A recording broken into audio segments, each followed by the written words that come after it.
Well, hey pals, welcome back to Peeps Wax Packs, and welcome to another episode of Quick Picks.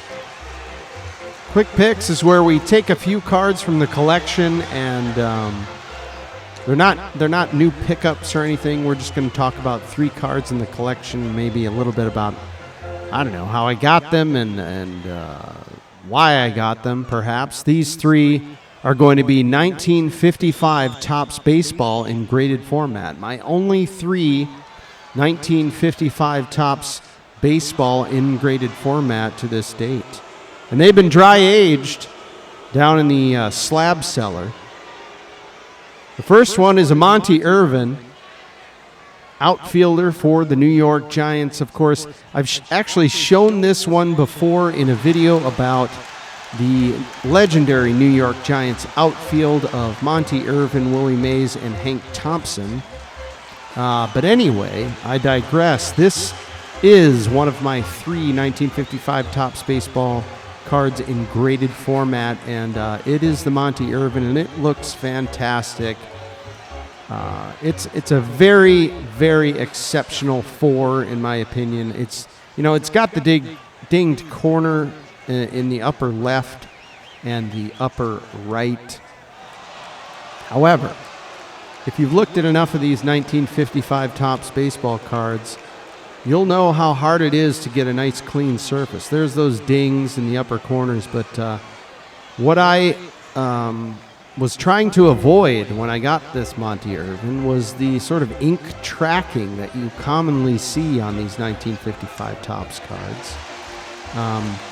A lot of times you'll see this sort of dark ink spattering in the background here of the image in that sort of color field, and it's either from the printing of the Giants text or the hat, or the darker colors bleed into that light blue. And here you can see some of it here down in the text, outfield New York Giants, bleeding into the yellow a little bit. And up here it's super clean. It just looks fantastic. It's crispy, and for a VGEX4, I just think it looks great. And what it did was it brought this card down to the price of a blaster, basically. This card came home to me for $25, including shipping. And it was on a Twitter feed, and it was a friends, and it was, sort of a private transaction, if you will. Here's my second one. My 1955 Topps card number 194, Willie Mays. This was a key Willie Mays card for me. It's part of my Topps Willie Mays run that starts in 1954 right now.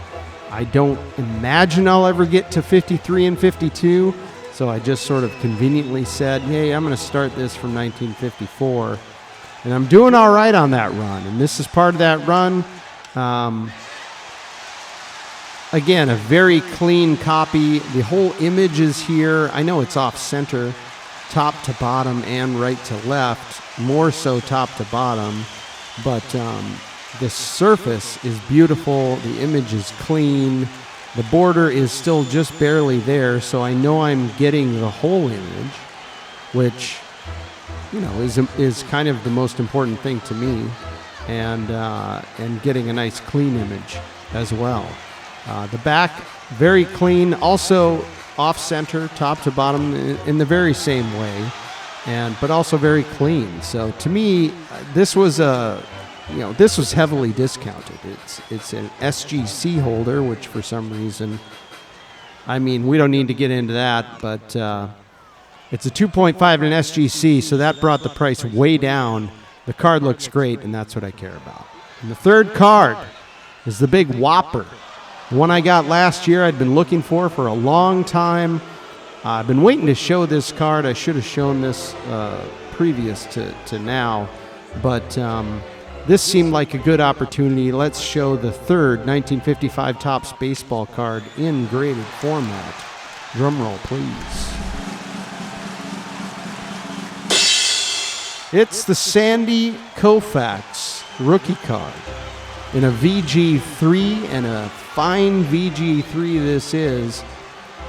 I can't tell you how many of these I looked at before finding this one, and they're so often you see the ink dragging into that yellow background. It was just very distracting. You know, it kind of takes away the depth of the image when you see that ink tracking in the background. You know, when it's clean, there's a clear foreground and background. But anyway, this is about the best VG3 I've ever seen of this card. I'm sure there's a better one out there somewhere, but I looked at probably, I don't know, at least a few hundred of these, and I was able to pull the trigger on this one in particular. I was very happy with it. It looked great in the images, and those images did not deceive when I got it in hand. It's exactly what I thought it was going to be, and I was very happy to bring this home.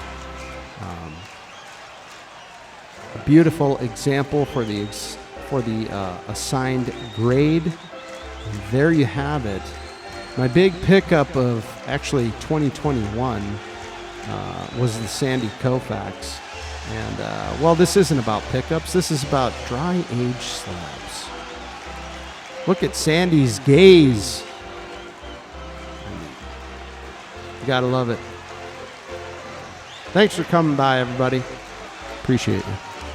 Take care.